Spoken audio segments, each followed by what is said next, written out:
Bien. La lectura de la decisión estará a cargo del magistrado don Pablo Fraire. Magistrado. Gracias, señor presidente. Coyhaique, 18 de abril de 2017. Visto. La Sala Única del Tribunal de Juicio Oral en la Penal de Coyhaique, después de ponderar la prueba rendida en el presente juicio, ha decidido, primero, en cuanto al hecho 1, por unanimidad, absolver al acusado Mauricio Orlando Ortega Ruiz de aquella parte de la acusación fiscal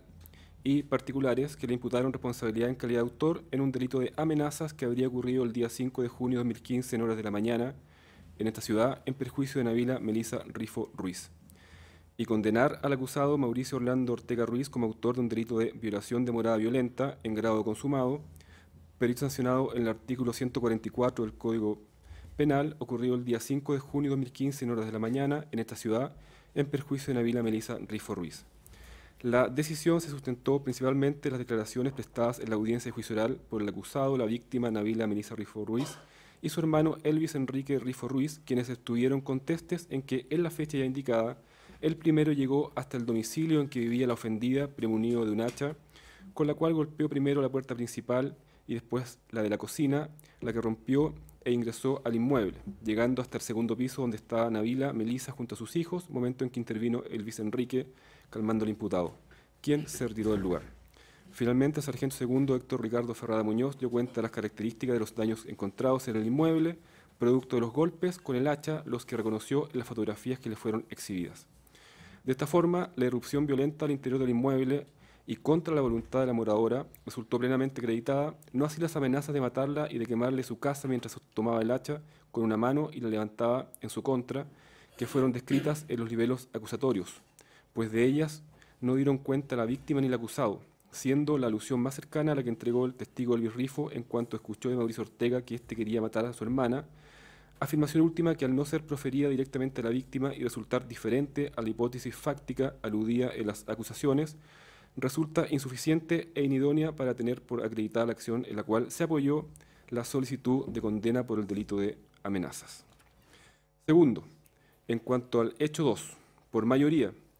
condenar al acusado Mauricio Orlando Ortega Ruiz como autor de un delito de femicidio en grado de frustrado,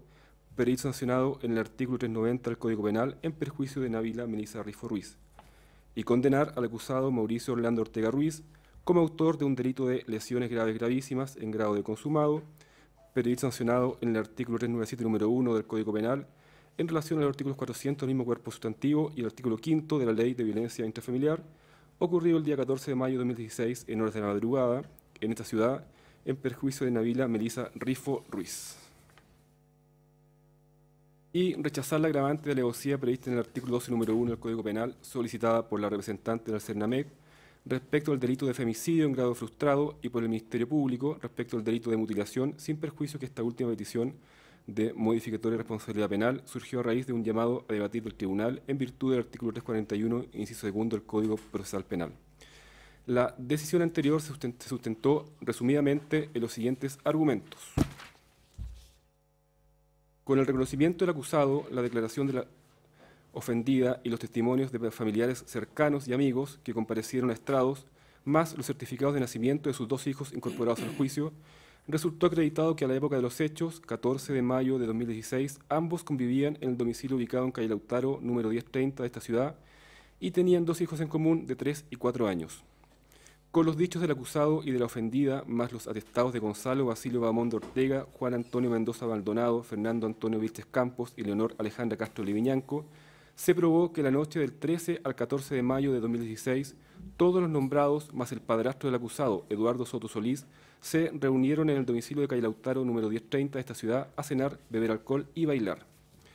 Asimismo, con los mismos testimonios, se estableció que durante ese encuentro el acusado discutió airadamente con la víctima por hechos puntuales, refiriendo a modo de ejemplo Gonzalo Bahamonde que Mauricio Ortega en un momento golpeó una lavadora con los puños de arriba hacia abajo, que tuvo que calmarlo porque estaba alegando mucho con Nabila, que lo tomaba de los hombros porque le gritaba y lo apuntaba con los dedos, reconociendo que incluso tuvo que agarrarlo para calmarlo. En tanto que Juan Mendoza indicó que Mauricio le decía a Nabila que lo tenía cabreado, aburrido, que siempre le hacía lo mismo cuando tomaba tragos, Se lo decía a gritos. Mauricio estaba repugnante, agresivo. Le decía que era una mala, agradecida, le mostraba el refrigerador y le decía, mira cómo te tengo como una reina. En ese momento la situación estaba peluda, un poco descontrolada. Él, con el chalo, cuando le fue a pegar a la pared y lavadora, lo sacaron hacia afuera. En el mismo sentido, y aunque no asistió a la fiesta, la hermana de la ofendida, Catherine Lisette Rifo Ruiz, fue testigo presencial de la discusión entre el acusado y Nabila Rifo y los intentos de agresiones de aquel a su hermana, ya que relató que los hijos mayores de la víctima le enviaron mensajes a las 5 de la mañana pidiéndole que los fueran a buscar porque tenían miedo, ya que Mauricio estaba borracho y le quería pegar a su hermana, por lo que fue hasta ese domicilio y pudo ver que el acusado discutía con su hermana, constató el miedo que tenían los hijos de Nabila y presenció, entre otros hechos, cuando Mauricio Ortega se le tiraba a su hermana para pegarle y el primo y Juanito lo agarraban de sus brazos para que no le pegue. Si bien no indicó la hora en que se fue, sí señaló que se fue a pie, que entre la casa en que ella vivía y la del acusado había como 5 cuadras y que regresó a su domicilio alrededor de las 6 de la mañana. Los testigos Gonzalo Basilio Bahamonde Ortega y Juan Antonio Mendoza Maldonado estuvieron contestes en señalar que fueron los últimos en irse del domicilio, que previamente habían sacado al patio a Mauricio Ortega para calmarlo, que éste encendió su auto e intentó moverlo, pero no pudo porque había otro vehículo entre aquel y el portón, y que alrededor de las 5:30 horas se fueron caminando a ese lugar, quedando Mauricio afuera del domicilio y Nabila adentro. Gonzalo Bahamonde había declarado en la etapa de investigación que decidieron irse porque la cosa estaba tensa y mala onda. Es a partir de este momento que las versiones del acusado Mauricio Ortega y de la víctima Nabila Rifo se apartan diametralmente, pues el primero señaló en estrados que alrededor de las 5:35 horas ingresó a la casa y vio a Nabila sentada al lado de la estufa a combustión con la cabeza gacha. Subió al segundo piso y la escuchó murmurar, bajó y la vio en la misma posición. Tomó su chaqueta e hizo como que iba a salir a otro lado, pero se fue a una camioneta blanca que había en el fondo del taller. Aclaró que eran entre las 5:35 y las 5:40 horas. Se sentó, echó el respaldo hacia atrás y se quedó dormido durante 10 a 15 minutos. Cuando ingresó nuevamente al inmueble ya no estaba Nabila. Pensó que se había ido donde su mamá o a otra parte. En tanto, Nabila Rifo refirió que cuando Mauricio Ortega ingresó al domicilio iba a subir al segundo piso, pero cuando la vio le dijo, maraca de mierda, por tu culpa pasan todas estas cosas, y le pegó un palmetazo y un combo. Ella se cayó del sillón y se puso a llorar. Le quiso pegar más, pero como estaba borracho como pudo, lo empujó y salió afuera. El portón estaba con candado porque supuestamente Mauricio lo había cerrado. Ella fue a buscar la llave al clavito, abrió el candado con la llave y dejó todo colgado en el clavo. No puso llave, dejó el portón abierto. En eso salió Mauricio y le gritó, Navia, vuelve. Ven acá, conversemos. Ella iba por Lautaro hacia arriba, hacia la casa de su mamá, y Mauricio salió y empezó a seguirla. Ella lo esperó un poco, pues le dijo a Nadia, no peleemos. Iba caminando hacia arriba, cruzaron Monreal, donde había como un árbol, y quedaron frente a frente y se pusieron a alegar. Ella le dijo, Mauro, te juro que mañana me voy a ir, no vivo más contigo. Me tienes cabreada, eres insolente, insoportable, todo dice lo mismo. En eso se da vuelta y siente que Mauricio le pega una piedra atrás en la cabeza. La primera que sintió le llegó a retumbar, le pasó todo lo que había tomado. La segunda vez igual, porque era una piedra muy grande. La tercera vez quedó inconsciente y quedó con la cara hacia arriba. Cuando le pegó la primera vez, la botó en el pasto y después le pegó 3 veces más. Ella se hizo como la muerta para que no le siguiera pegando. Después no se acuerda nada más. Lo que sucedió a continuación fue reconstruido con los testimonios depuestos por los funcionarios policiales y personal médico que concurrieron al lugar de los hechos y las pericias expuestas por quienes intentaron reconstruir lo ocurrido a partir de los indicios encontrados en el lugar, por los facultativos médicos que le prestaron los primeros auxilios a la víctima y los diversos peritos médicos especializados y criminalistas que comparecieron en estrados, resultando acreditado el lugar, hora y circunstancias en que fue encontrada la víctima, como asimismo la agresión que recibió en reiteradas oportunidades con un elemento contundente, y las características y naturaleza de las lesiones que sufrió, consistentes en fractura occipital derecha, fractura de macizo facial en arco cigomático y piso órbita derecha, trauma auricular derecho que requirió cirugía de reconstrucción y lesiones contuso cortantes en cabeza y rostro y extremidades, que le provocaron compromiso de conciencia, shock hipovolémico y riesgo vital, como asimismo de la enucleación total bilateral de sus ojos. El tema probandum principal, como resulta evidente, consistió en determinar si el acusado fue el autor de tales agresiones, cuestión que la mayoría del tribunal estimó probada más allá de toda duda razonable, principalmente por las siguientes razones. A. Nabila Rifo se indicó al acusado, su conviviente y padre de 2 hijos comunes, como el autor de las agresiones que sufrió en el interior de la casa-habitación una vez que se fueron los últimos invitados y minutos después en la intersección de las calles Lautaro con Monreal, cuando fue alcanzada por aquel, cuando ella se dirigía a la casa de su madre, precisamente para abstraerse del episodio de violencia que estaba sufriendo de parte de su entonces conviviente. La dinámica de golpes que describió coinciden con las características de las lesiones que sufrió, salvo la enucleación de sus ojos, lo que se explica porque la ofendida perdió la conciencia con el tercero de los golpes cuando estaba en el suelo. Dicho testimonio fue sometido a un examen y contraexamen muy riguroso y exhaustivo por parte de los intervinientes, especialmente de la defensa, método de contradicción que al permitir un interrogatorio desde posiciones antagónicas es sin duda el más idóneo para asegurar la calidad de la prueba que se produzca en el juicio y una adecuada reconstrucción de los hechos. En dicho escenario, la declaración de Nabila en el juicio resultó fortalecida, ya que se evidenció su coherencia al narrar un episodio con un contexto y detalles que explicaron y contextualizaron el origen de las agresiones en un historial previo de violencia intrafamiliar originada por la conducta agresiva, posesiva y despreciativa del acusado hacia ella, que explica de manera lógica la trágica culminación de dicha historia con un episodio de violencia extrema que expuso su vida al límite y truncó su proyecto de vida de manera sustancial. Y correspondencia con el resto de la prueba de cargo, pues tanto las circunstancias previas como coetáneas a la agresión que ella dio cuenta tuvieron eco en las declaraciones de los testigos que concurrieron hasta el inmueble en que vivían víctima y acusado, todos los cuales, con mayor o menor compromiso con lo que efectivamente ocurrió esa noche, dieron cuenta de una interacción violenta o discusión enérgica entre ambos protagonistas, que es la antesala y explicación más lógica al brutal ataque del acusado. Se ha cuestionado la credibilidad del testimonio de Nabila Rifo, que incrimina a Mauricio Ortega por las versiones que entregó a una psicóloga y a una psiquiatra una vez que recuperó su conciencia en Santiago y las que habría dado a cercanos del acusado e incluso a un asistente social que le entrevistó en su domicilio, en las cuales habría sostenido que cuando vio que no estaba Mauricio, salió a mirar al portón y vio a un chico de 30 a 35 años, joven, que estaba justo al frente, el que cruzó hasta donde estaba ella, por lo que sacó las llaves, abrió el portón y salió a hablar con él, quien iba con un pantalón negro y un polerón blanco, y tenía el pelo largo como un metalero, con quien caminó hacia arriba y le empezó a agarrar y correr mano, pero no como abuso sexual, pues solo la agarró y le dijo a las profesionales que la quería violar y que la habría golpeado con una piedra. No obstante, la misma víctima se encargó de desmentir esa versión en las dos declaraciones que prestó en la Fiscalía una vez que regresó a Coyhaique y principalmente en la audiencia de juicio oral, explicando que lo hizo para defender a Mauricio Ortega, pues aún lo quería que él le explicara lo que había ocurrido, pero cuando regresó a Coyhaique y vio a sus hijos chicos que no la reconocían y se preguntó cómo los iba a vestir, sacar a pasear y lo que había sufrido, se decidió a contar la verdad. Se ha señalado por la defensa como fundamento para elegir la primera versión de la víctima como la más plausible, que fue entregada de manera independiente a las que prestaron los testigos presenciales de la agresión de iniciales CJ, KM, QM y BAAV en el inicio del procedimiento y que ratificaron en la audiencia de juicio oral,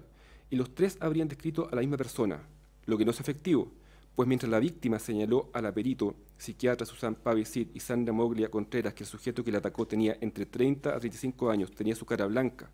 vestía un pantalón negro, polerón blanco y tenía el pelo largo como un metalero, el primero de los menores de iniciales CJKM, QM, describió al sujeto como un hombre de contextura delgada, alta, de entre 1,70 m a 1,75 m, vestido de negro completo, en tanto que la menor de iniciales BAAV señaló en estrados que vio a una persona alta, delgada y menuda, vestida de negro con capucha. De esta forma, basta con que la víctima haya señalado que su supuesto agresor vestía polerón blanco y tenía el pelo largo como metalero, y que los adolescentes hayan señalado que estaba vestido completamente de negro, o que Nabila haya señalado que tenía el pelo largo y que el adolescente haya declarado que llevaba puesto un capuchón, para constatar que sus declaraciones no fueron coincidentes en aspectos fundamentales como para poder asentar que aquella versión de la víctima era objetivamente la más creíble. Antes de abandonar esta línea argumentativa, habrá que señalar que la duda planteada por la defensa en orden a que los testigos adolescentes que presenciaron los hechos indicaron a un sujeto distinto al acusado y descartaron que éste haya sido el autor de los hechos, constituyó un antecedente que a la postre no resultó decisivo para cambiar la convicción de los jueces que formaron mayoría, dado que, aun cuando refirieron estar seguros en que el acusado no fue el autor de los hechos, las condiciones de distancia y luminosidad inevitablemente influyen en la percepción más detallada de los hechos, como lo es determinar la altura de una persona. Más aún si quedó en evidencia que ambos testigos, desde el lugar en que estaban, no pudieron ver a la víctima que estaba siendo agredida, el objeto contundente que portaba el hechor, el rostro del hechor, ni la dinámica de extracción de los ojos, que sin duda ocurrió, como asimismo se contradijeron en circunstancias de contexto que no resultaron menores, como el consumo de alcohol por parte de uno de ellos aquella noche, que el adolescente negó y la menor confirmó, el hecho de haber salido o no la menor a una fiesta durante la noche y llegado momentos antes de la agresión, si la menor llegó o no hasta el lado de la víctima para observarla, la forma como tenía dispuestas las calzas la ofendida, entre otras circunstancias que demostraron que no eran 100% fiables. B. Según las declaraciones de los funcionarios de Carabineros y personal paramédico que llegaron a auxiliar a la víctima, como el cabo primero Paulo César Orellana Parada o la técnico en enfermería Karen Soledad Coliguán Arellano, y del capitán Luis Alejandro Rebollo Cabezas, quien expuso los peritajes del sitio del suceso y las pericias de genética forense junto a la víctima, fueron encontradas unas llaves de vehículo con sangre de la víctima y 2 bloques de concreto de similares características que tenían sangre y cabellos de la víctima. De esta manera, al resultar compatibles tales elementos contundentes con las lesiones faciales sufridas al tenor de los informes médicos incorporados, tener las mismas características morfológicas con los bloques encontrados en el patio del acusado, sumado que todos esos bloques tenían adosados elementos pilosos de origen canino de disimilares características, lo anterior constituye un indicio serio respecto al origen del instrumento empleado en la agresión, que lo vincula con el acusado Mauricio Ortega. En relación a las llaves encontradas junto a la ofendida, que estaban impregnadas con su sangre, habrá que señalar que si el solo hecho de haber sido encontrada en tales circunstancias constituye un indicio a partir del cual, sin contradecir los principios de la lógica, es posible inferir que resultaba el instrumento que con mayor probabilidad fue empleado por el autor para facilitar la enucleación de los ojos, el hecho que las pericias médicas oftalmológicas hayan descartado que se haya empleado en la extracción de los ojos un instrumento filoso, ya que las lesiones encontradas en los músculos que sostenían ambos globos oculares eran romos, cuestión que ni siquiera pudo descartar el testigo experto de la defensa, el doctor Cristian Andrés Águila Rebolledo, quien solo encontró en el párpado heridas netas, cuyo origen no fue explicado en el juicio, y en el resto de la cavidad ocular únicamente observó tejidos hematosos de desgarro. Esto no vino sino a confirmar tal aseveración. Y esa llave, según se acreditó en el juicio, eran del acusado, pues al ser operadas por un funcionario carabinero en las inmediaciones del lugar, accionaron el mecanismo de apertura de las puertas del vehículo del encartado, de manera tal que, si momentos antes las había utilizado para encender su vehículo, resulta mucho más probable y lógico que las haya tenido él en su poder al momento de los hechos y no la víctima, que como ya mismo reconoció, no sabía conducir. C. El acusado prestó una declaración que, en lo que respecta al desenlace de estos eventos, resultó poco creíble y que no hizo otra cosa que evidenciar su responsabilidad de los hechos, ya que de manera acomodaticia aseguró que después que sus 2 últimos amigos se fueron y quedó solo con Nabila, volvió a salir al exterior del inmueble alrededor de las 5:35 a 5:40 horas para acto seguido entrar a uno de los vehículos y quedarse dormido durante 10 a 15 minutos, esto es, casi en el mismo momento en que Nabila estaba siendo agredida, sin escuchar sus gritos, como tampoco notar nada extraño una vez que se despertó, alrededor de las 5:55 horas, lo cual sin duda constituye una versión que contribuyó a confirmar su participación en los hechos. La defensa propuso dudas razonables relacionadas con el reconocimiento por parte de testigos oculares de un sujeto distinto al acusado que ya fueron tratados, con la existencia de material genético en la víctima o por la disposición de sus vestimentas al momento de ser auxiliada e incluso por los supuestos dichos de Nabila cuando intentó exculpar al acusado, que sugerían que la agresión se produjo en el contexto de ataque sexual, cuestión que fue desestimada por los peritos especializados y ni siquiera fue visto por los testigos oculares que la misma parte presentó. D. Finalmente, y volviendo a las razones por las cuales Nabila Rifo habría inculpado a otra persona una vez que recuperó la conciencia, las pericias psicológicas y sociales presentadas en el juicio permitieron entender que se enmarcaron en un proceso acorde con la dinámica de sometimiento y de violencia que caracterizaba su relación con el acusado, de manera tal que el motivo de esas declaraciones y las que entregó a familiares y cercanos del acusado una vez que regresó a Coyhaique encuentran una explicación que hace plausible tal decisión. Por el contrario, ni la defensa ni su prueba pudieron asentar una explicación o motivo plausible que llevase a entender por qué la víctima, para proteger a un desconocido que casi la mató y le quitó la vista por el resto de su vida, incriminaría a su conviviente y padre de 2 de sus 4 hijos. En cuanto a la calificación jurídica de los hechos, el tribunal estimó que configuraron 2 delitos independientes debido a que fueron cometidos en 2 tiempos y cautelan bienes jurídicos diferentes.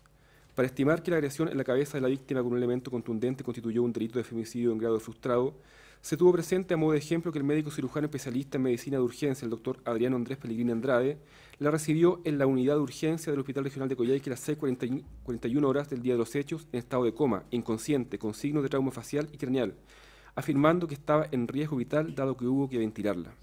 Del médico internista Felipe Andrés Silva Doco-Lonaski, que la recibió en la UCI del mismo centro hospitalario, quien indicó que llegó con riesgo vital.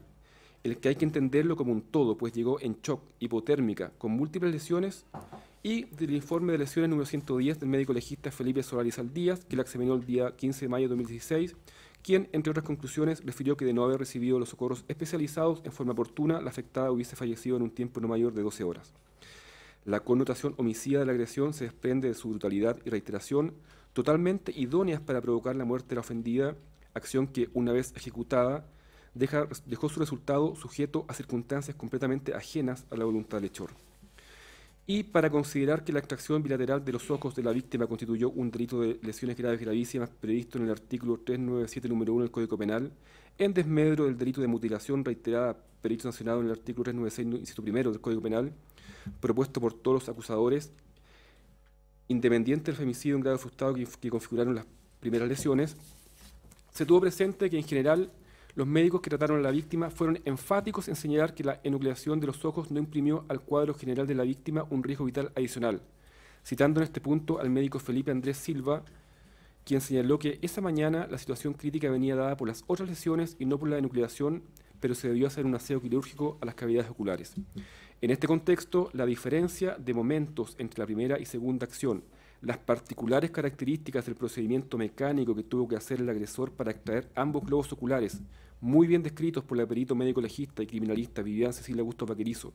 el dolo específico que requiere esta segunda acción y el bien jurídico tutelado que, si bien coincide en la protección de la integridad física y de la vida de las personas, en este caso se concreta de un modo muy particular y con consecuencias diferentes, permitieron estimar que tal conducta era distinta e independiente de la primera y que en todo caso configuraba un delito de lesiones graves gravísimas y no de mutilación de un miembro importante, ya que existe consenso en que la pérdida de uno o ambos ojos constituye una impedición de un miembro que debe ser considerado entre aquellos importantísimos, cuya pérdida provoca en la víctima la imposibilidad de valerse por sí misma, al menos mientras no adquiera las destrezas necesarias, pero en todo caso provoca en su vida una alteración de tal magnitud que solo puede ser asimilable en trascendencia a los otros mencionados en el artículo 397, número 1 del Código Penal. De manera tal que, en virtud del principio de subsidiariedad, la mayoría del tribunal optó por adecuar tales hechos en esta figura, también en contexto de violencia intrafamiliar. Así las cosas, la mayoría de este tribunal no tuvo duda alguna respecto a la existencia de los delitos por los cuales fue condenado el acusado y de su participación culpable y penada por la ley, tal cual como se argumentará con mayor detalle en la sentencia definitiva. Finalmente, el rechazo de las agravantes de alevosía debatidas en el juicio respecto de los delitos de femicidio frustrado y lesiones graves gravísimas se debió a que no resultaron acreditados en la práctica los presupuestos fácticos que la hacían procedente.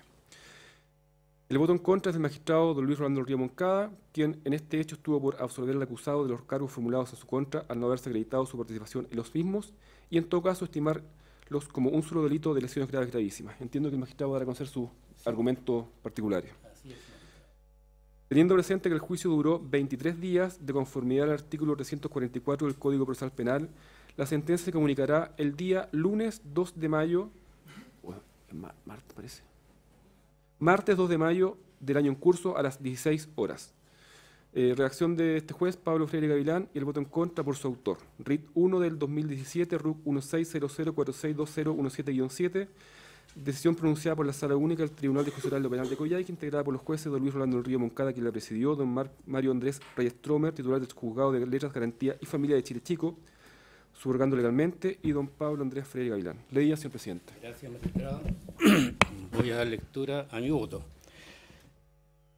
Con la prevención del juez del Río, quien estuvo por calificar los hechos mencionados en el punto 2 de la acusación fiscal como un delito de mutilación en grado consumado de un miembro importante que dejó a la paciente en la imposibilidad de ejecutar las funciones naturales que antes ejecutaba, al verse privada irreversiblemente del sentido de la vista, tipificado en el artículo 396, inciso primero del Código Penal, pues, a su parecer, es un hecho único continuado en que solo hubo dolo de lesionar y no de matar, como se explicará con mayores detalles en la sentencia. Con el voto en contra de este magistrado, quien fue de parecer absolver al acusado Ortega Ruiz de la autoría imputada en el hecho descrito en el punto 2 de la acusación por no haberse acreditado que haya tenido participación en estos hechos. Señala el artículo 242, inciso segundo del Código Procesal Penal, el tribunal formará su convicción sobre la base de la prueba producida durante el juicio. Dijeron los acusadores que solo habría prueba indiciaria en este juicio. Sin embargo, también hubo prueba directa expresada en el testimonio de dos testigos presenciales, que no se pueden soslayar.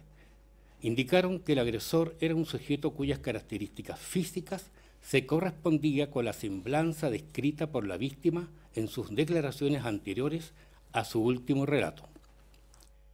La víctima incurrió en una insubsanable contradicción. Sostuvo por un tiempo que su pareja era inocente, dando razones de sus dichos. Finalmente, en el juicio, termina culpándolo sin justificar a cabalidad este giro, hecho que ha generado más dudas que certezas. Su primer relato fue traído a juicio por dos profesionales, la doctora Sandra Moglia, con especialidad en psiquiatría, y Susana Pavie, psicóloga. Ambas la entrevistaron. Afirmaron que la paciente estaba orientada en el tiempo y tranquila. Ella, como se dijo, inculpó a un tercero como autor de este delito y en varios pasajes de la entrevista dijo expresamente: Mauricio Ortega no es el autor. Tanto así que manifestó en esta entrevista estar preocupada por qué Mauricio no la iba a visitar, hecho que reconoció en su declaración judicial. Se quiso retratar al encartado como un sujeto violento.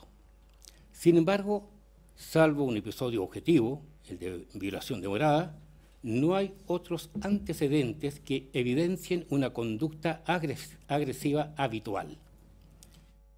La propia afectada, durante la entrevista con la doctora Moglia, dijo que Mauricio no se descontrolaba, que cuando estaba molesto se iba a acostar.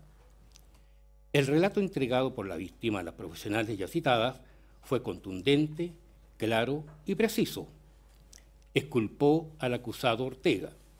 Fue una exposición coherente en lo interno y en lo externo, dijo la psicóloga. La víctima culpó de este delito a un sujeto alto, delgado, que vestía como metalero, que la tocaba, que la quería violar. El personal del SAMU, que se hizo presente en el lugar, vio a la víctima con sus calzas abajo, en los tobillos, situación que guarda relación con este relato. A María Fortes, asistente social, presentada por el Ministerio Público, le señaló que la persona que la atacó era alto, tipo metalero. Esta declaración fue bastante posterior a la dada a aquellas profesionales. Posteriormente, en conversaciones telefónicas con personas cercanas a Ortega, reafirmó que éste era inocente.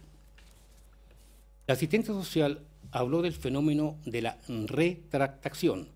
que se presentaba en las mujeres víctimas de violencia. En este contexto, sabemos, las mujeres víctimas denuncian al agresor y ello es explicable por la ira que sienten al verse transgredidas y luego perdonan por distintos motivos, retractándose.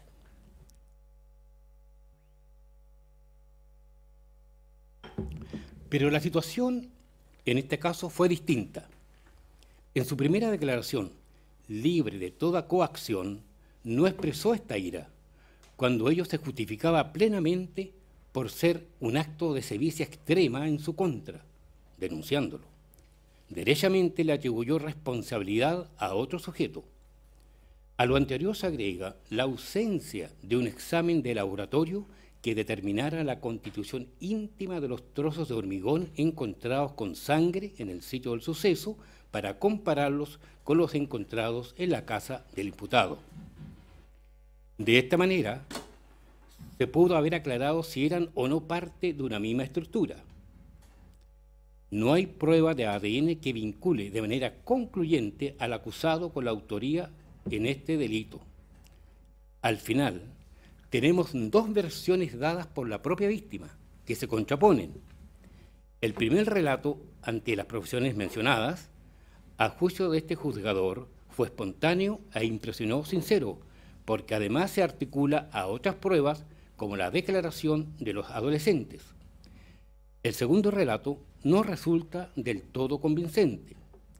Dijo no haber dicho la verdad la primera vez porque quería que Mauricio le explicara a ella qué había pasado. No parece razonable esta actitud frente a un hecho tan espeluznante.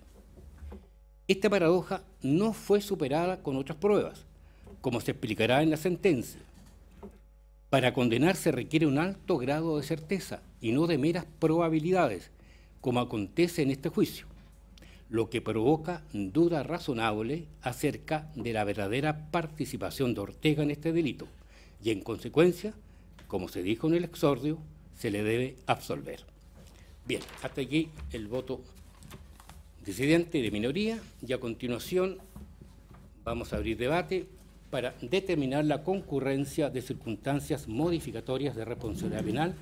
y forma de cumplimiento de las sentencias y qué corresponde. Tiene la palabra la Fiscalía.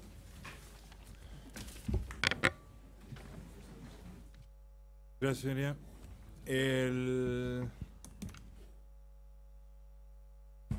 Enfrentando la sentencia y el veredicto condenatorio en el presente caso, con la misma responsabilidad que se dirigió la investigación y la misma responsabilidad que se hizo al momento de formar convicción y presentar la acusación, este fiscal va a solicitar la aplicación de las penas basado en la forma del ataque, la descripción de la conducta del voto de mayoría que describe la acción del imputado como una acción posesiva y despreciativa, y la brutalidad del ataque a la víctima, que permiten entender a este equipo de fiscales como la mayor y máxima afectación del bien jurídico protegido, como la extensión máxima de el mal causado de acuerdo al artículo 69, y por lo tanto el Ministerio Público entiende que el rango de sanción en el cual se debe solicitar en esta audiencia del artículo 343, con la misma responsabilidad que se tuvo al momento de redactar la solicitud de hechos, es la solicitud de pena en este momento. Este rango establece primero, como primer fundamento, la hipótesis de que el imputado tiene la atenuante del artículo 11, número 6. Tiene su extracto de filiación sin anotaciones penales y en atención a ello, el Ministerio Público lo incorpora y solicita, en definitiva, que se determine que él posee la irreprochable conducta anterior. Dicho esto, tomando en cuenta la hipótesis de condena de fallo de veredicto condenatorio por el hecho número 1 como un delito de violación de morada que establece una hipótesis de sanción de presidio menor en su grado mínimo a medio en la hipótesis de violencia, en la hipótesis de violación de morada violenta, y considerando las circunstancias de una circunstancia atenuante existente y no coexistiendo ningún otro de circunstancias modificatorias, esta circunstancia establece la hipótesis de la eliminación del tramo superior, y estableciendo las circunstancias de eliminar el tramo superior de la sanción, esto es el presidio menor en su grado medio, el Ministerio Público estima igualmente que la hipótesis del artículo 11, número 6 es simple y no puede en caso alguno estar en una hipótesis de calificación, básicamente porque el propio imputado fue no veraz en estrado, declaró falsamente, derechamente, y por otro lado utilizó todo el aparato público establecido a su beneficio para determinar una hipótesis de absolución y de falseamiento de los elementos de imputación. Por lo tanto, el Ministerio Público va a solicitar en la hipótesis de violación de morada violenta la pena máxima probable de 540 días por violación de morada violenta en grado consumado. De la misma forma y por la misma hipótesis de brutalidad de la agresión en el caso del femicidio frustrado, que establece una realidad distinta en la víctima, cual es una nueva vida, una persona que no va a poder ver de nuevo a sus hijos por esta hipótesis y una persona que, en definitiva, estuvo al borde de la muerte, por lo tanto, en una hipótesis de femicidio frustrado,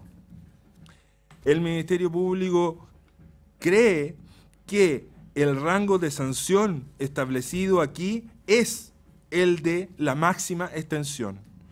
El imputado dirige su actuar para matar a la víctima, quien no solo llega con un Glasgow 3 al hospital, sino que solo sobrevive por la acción descrita por los órganos médicos, que la rescatan de la muerte directamente. En atención a ello, tomando en consideración que la pena asignada al delito de femicidio es de 15 años y un día a presidio perpetuo y que corresponde la rebaja en un grado por el rango de frustración, la pena probable es de 10 años y un día a 15 años de privación de libertad. Y concurriendo la hipótesis del artículo 11, número 6, sin considerar otras atenuantes, y esta atenuación es del grado de simple y no calificado, el Ministerio Público solicita 12 años y 183 días de privación de libertad por estos hechos, por estimar que, por la forma de comisión, el motivo, el contexto, la dinámica, la posesión y el desprecio del imputado hacia la víctima se condice con una petición responsable del máximo de la pena. Finalmente,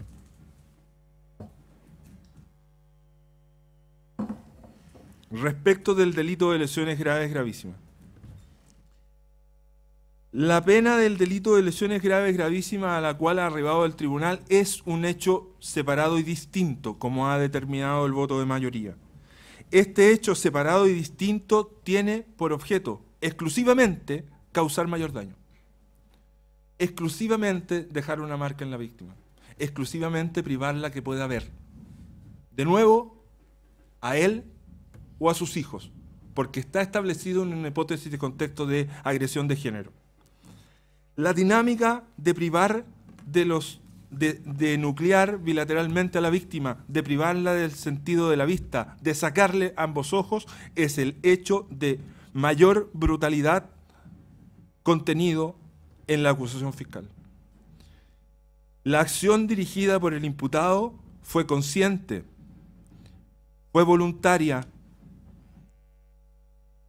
y fue determinada a hacerlo materialmente.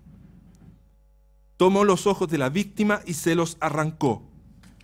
Este nivel de violencia igualmente requiere, a juicio del Ministerio Público, el mayor grado de vulneración del bien jurídico, el mayor grado de afectación del bien jurídico y el mayor grado de pena. La pena contenida en el tipo penal del 397 número 1 establece una pena de presidio mayor en su grado mínimo y el imputado es el conviviente y padre de los hijos de la víctima, por lo tanto, abarca la hipótesis del artículo 5 de la Ley de Violencia Intrafamiliar. Cuando los delitos contenidos en el párrafo del artículo 397 son cometidos por alguien que esté dentro de esas circunstancias, o, según lo que dice la ley, es cometida contra alguno de las personas que menciona el artículo 5 de la Ley de Violencia Intrafamiliar, las penas se aumentarán en un grado. Dicho esto, la pena asignada a este tipo penal es la de presidio mayor en su grado medio. Por lo tanto, es de 10 años y un día a 15 años de privación de libertad por el aumento del artículo 400 en relación al artículo 397 número 1. No concurriendo las circunstancias de alevosía, la cual no fue solicitada por el Ministerio Público, solo en un proceso de recalificación de uno de los magistrados, se estima que el imputado actuó contra una víctima inerme y por lo tanto actuando sobre seguro. Pero, aún en ese caso, no concurriendo circunstancias modificatorias y concurriendo la hipótesis del artículo 11, número 6, eliminando el tramo superior de este rango de pena, el Ministerio Público solicita 12 años y 183 días por el delito de lesiones graves gravísimas contra la persona de la Nabila Rifo Ruiz. Esto además de las sanciones accesorias de la Ley de Violencia Intrafamiliar y las costas de la causa. Se estima responsablemente por parte de este fiscal que la dinámica, contexto, forma y disposición de Mauricio Ortega en el ataque a Nabila Rifo Ruiz justifican la posición del Ministerio Público de solicitar el máximo de la pena asignada a los delitos acreditados en este juicio oral. Gracias, señoría. Tiene la palabra la abogada Teresa Hernán. Gracias, su señoría. Su señoría, esta parte acusadora, como ya lo hemos planteado, no reconocemos la atenuante del 11 número 6, que es la irreprochable conducta anterior. Así también lo señala la jurisprudencia. Por ejemplo, el Tribunal de Juicio Oral en lo penal de Punta Arenas, en el año 2014, en la causa RIT 21-2014, señala: no reconoce la irreprochable conducta anterior e indica: se rechaza por mayoría el atenuante de la irreprochable conducta anterior del acusado, ya que ella supone un comportamiento del sujeto que éste no haya sido objeto de un reproche significativo social. No solo que no conste antecedente su extracto de filiación. Además, la misma sentencia indica: el extracto de filiación de antecedentes del acusado incorporado en juicio no tiene anotaciones penales, pero existen antecedentes en el juicio relevante que la relación de convivencia entre el acusado y la víctima en el transcurso del tiempo se fue deteriorando, de tal manera que ella denunció al acusado de violencia intrafamiliar. Así se desprende el procedimiento adoptado por el Tribunal de Familia. Su señoría, esta parte nuevamente no reconoce la 11.6. Creemos que durante el juicio se ha visto cómo la violencia intrafamiliar o la violencia contra la señorita Nabila Rifo de parte del acusado, el señor Ortega, ha sido frecuente y ha estado instalada desde un principio su relación. Por ello, su señoría, hay una clara historia de violencia intrafamiliar entre ellos dos, desde el acusado hacia la víctima. También, su señoría, estos hechos son objeto de un reproche social significativo. Ya en el alegato de apertura, en el alegato de clausura, señalé claramente lo que era la externalización de la violencia, a lo que llegó el señor Ortega. Ya cuando finalmente el agresor rompe los esquemas señalados en cuanto a que las agresiones de violencia intrafamiliar por regla general se producen dentro del hogar, donde nadie, salvo la familia, se logra enterar, el señor Ortega rompe este esquema y agrede a la víctima ya de una forma más pública, como fue el hecho del 5 de junio del 2015. Además, su señoría, existen antecedentes vertidos en el juicio, como el señaló anteriormente, que dan cuenta de estos hechos de violencia intrafamiliar previo, como son la propia denuncia de los hechos de violación de morada que realizó la víctima, la denuncia realizada en el verano 2016 por la madre de la víctima, la que dio origen a una medida de protección de la cual da cuenta la OPD en este juicio, donde ellos visitaron la casa.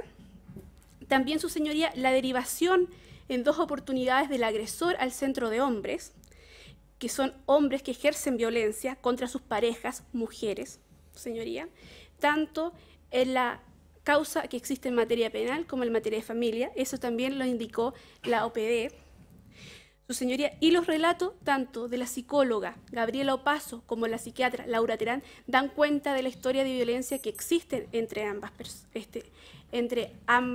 existió en esta pareja, su señoría. Por ello, esta parte considera que no existe esta irreprochable conducta anterior. En cuanto a su señoría, esta parte también quiere hablar respecto a la extensión del mal causado. Yo creo que la extensión del mal causado en este caso está más que clara. La propia víctima se sentó en estrado y fue expresamente, ella señaló todos los problemas o gran parte de los problemas que ha traído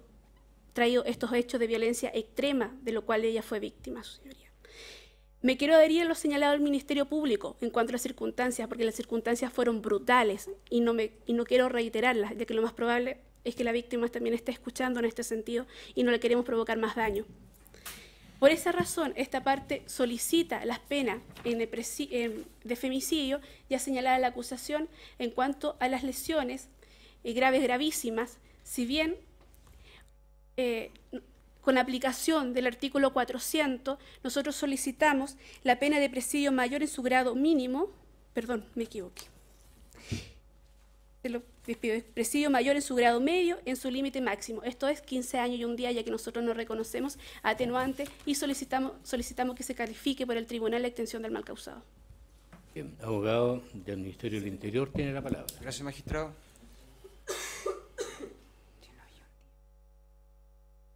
Por favor. Ya, sí. Bueno, desde ya, y como se adelantó en la acusación particular, esta parte no está por reconocer la irreprochable conducta anterior. Si bien es cierto, como lo dice el Ministerio Público, la hoja de extracto y filiación de antecedentes del condenado no tiene registro alguno, lo cierto es que la conducta pretérita del acusado ha sido materia de este juicio. Y ha quedado además acreditado por distintas pruebas que él ejerció de manera habitual violencia verbal, psicológica y física en contra de la víctima. Así lo señaló Catherine Rifo, Laura Terán, Gabriel Opaso, Marina Cristina Fortes. Todas ellas fueron además contestes en ese punto.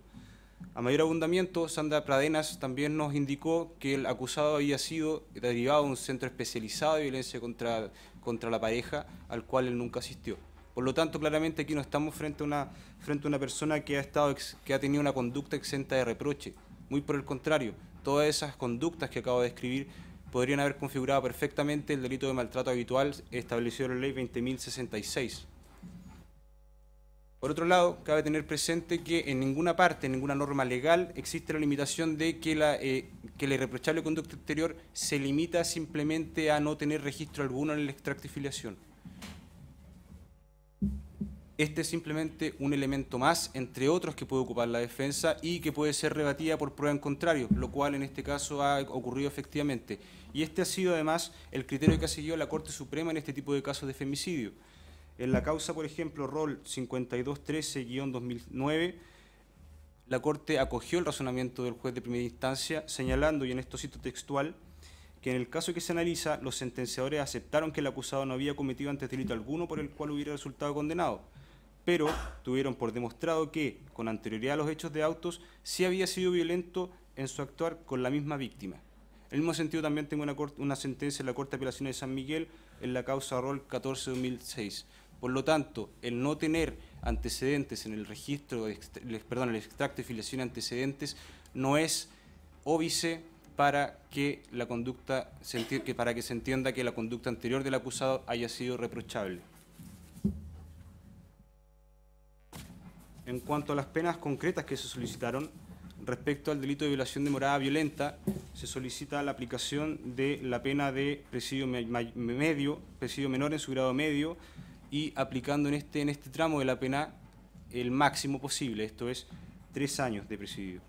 Esto en atención a las características del delito, que fue cometido con un hacha, con el cual se rompió 2 puertas del domicilio, hacha que además fue mantenida en todo momento por el acusado. Por lo tanto, solicita se imponga la pena máxima en ese punto. Respecto al segundo hecho, este caso el delito de femicidio,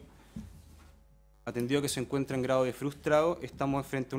un delito que tiene asignado una pena de presidio mayor en su grado medio. Dentro de este rango que nos permite, solicitamos también se aplique el máximo posible, esto es 15 años, fundamentalmente por la extensión del mal causado. Comparto lo ya señalado por el Ministerio Público, el CERNAMEG, en ese punto, agregando además que por la dinámica que se dieron las lesiones, esto es un objeto contundente, produjo múltiples lesiones. De acuerdo a la perito de Villambusto, fueron 42 en total, que produjeron además consecuencias funcionales y estéticas de la víctima que a un año de los hechos son aún visibles, y eso lo pudo apreciar su señoría con la declaración de la misma víctima. Tiene aún, y eso a pesar del tiempo y a pesar también de la cirugía que ha sido sometida. Por lo tanto, estamos ante un delito que produjo un daño excesivo en la víctima. Además, a eso hay que tener en consideración también que el acusado la dejó semidesnuda en la vía pública, añadiendo con ello una lesión a su dignidad y también aumentando el daño al dejarla semidesnuda en un día bastante frío, y eso según también pudo ser apreciado por las declaraciones de los médicos que la atendieron cuando ella llegó al centro asistencial. Respecto a la pena solicitada por el delito de lesiones graves gravísimas, se solicita también el máximo posible aplicable atendido además que la pena inicial de ese delito, que es presidio mayor en su grado medio, debe aumentarse en un grado en virtud del artículo 400, porque aquí estamos en presencia de una víctima que era conviviente y que también tenía hijos en común con el acusado. En este sentido, solicitamos la pena de 15 años de presidio, en atención también al mal causado. El procedimiento y el acto mismo fue de una barbaridad y brutalidad que no se había visto en este país hace mucho tiempo, produciendo desgarro y diversas lesiones, además extras, en la víctima.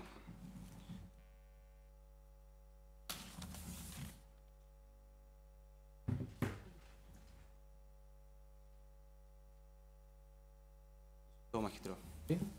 La defensa tiene la palabra. Gracias, señoría. Vamos a partir al revés, es decir, del punto final de los querellantes a las pretensiones del Ministerio Público. Y en ese sentido, dos temas. Uno dice relación con la circunstancia atenuante de irreprochable conducta anterior, contenida en el artículo 11, número 6 del Código Penal. En primer lugar, contestando derechamente el traslado en relación al intendente, a la Intendencia del Ministerio del Interior, si la violencia anterior constituye un delito que es de maltrato habitual, nosotros por eso no hemos sido condenados. Por tanto, estaríamos hablando de que se le aplica una pena por una presunción iure de iure, lo cual está prohibido por la Constitución. Segundo lugar, y ahí nos interesa recordar que este es un juicio de derecho penal, no es de discursos. Derecho penal alguno básico. El 11.6 está establecido en nuestra historia fidedigna como la concreción en nuestro código propio de lo que es el Código belga con el Código Penal español, que lo que pretendía era justamente una mácula de aquellas que fueran trascendentes socialmente. Desde ese punto de vista se establecía la ausencia de notaciones penales y los famosos testigos de conducta, los cuales fueron derechamente eliminados por esta jurisprudencia. Y esto cobra mayor importancia con la existencia, del punto de vista informático, del extracto de filiación. A mayor abundamiento debemos recordar que no todas las faltas penales van en el extracto de filiación, por tanto ya el propio legislador estableció aquellas faltas que podrían ser derechamente contradictorias con dicha atenuante. Por tanto, asumir que una conducta pretérita, anterior o coetánea que no ha sido motivo de este juicio no puede ser un antecedente para contradecir lo que dice dicho certificado antecedente, que desde ya está exento de máculas.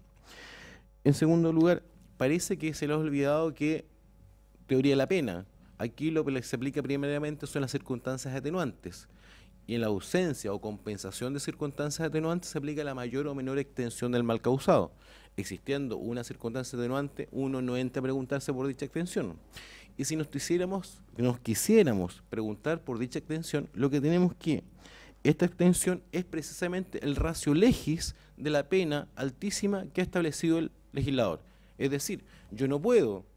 derechamente, en un delito de homicidio, condenar y aplicar la extensión del mal causado porque se provocó la muerte. Eso está precisamente contenido en la ratio legis de la penalidad. Desde ese punto de vista, lo que nosotros tenemos al día de hoy es una circunstancia atenuante. Artículo 11, número 6. En segundo lugar, respecto al hecho 1, el tribunal ha sido claro al señalar que tomó la declaración, para llegar a dicha convicción, tomó la declaración del imputado, 11, número 9. Y en ese sentido, dos circunstancias atenuantes, ninguna agravante, me permite bajar en un grado y atendía la pena solicitada en abstracto. Desde el punto de vista de la normativa legal, solicitamos una pena de prisión en la cuantía que señoría pueda expresar o determinar. En cuanto al misma situación en cuanto al delito de femicidio frustrado. En cuanto al delito de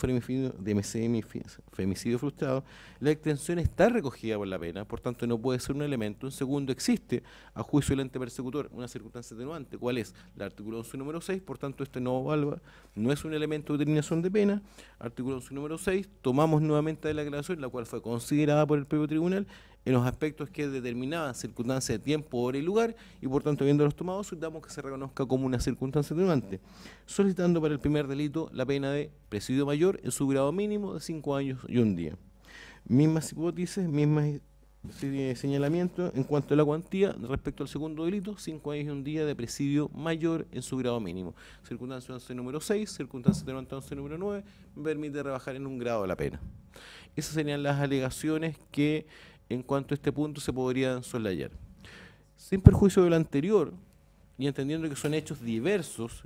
que por el fenómeno de la integración de resoluciones judiciales se están integrando en un solo juicio, tenemos que recordar que la imputación que se formuló por el delito de daños calificados, no guarda relación alguna con el delito de femicidio o lesiones graves gravísimas, es decir, no corresponde a aquellos de los delitos conexos. Teniendo esto presente, tendría la penalidad la ausencia de antecedentes anteriores, solicitamos se tenga por incorporado informe social, solicitando que respecto a este delito, no de los otros, se otorgue alguno de las penas sustitutivas establecidas en la ley 18.216, que mejor corresponda conforme a derecho. Esas serían las alegaciones que se formularían. Bien. ¿Cuándo la sentencia, magistrado? El martes 2 de mayo. El martes 2 de mayo es el día de lectura de la sentencia definitiva a la hora ya mencionada por el magistrado Freire. Esta audiencia ha terminado.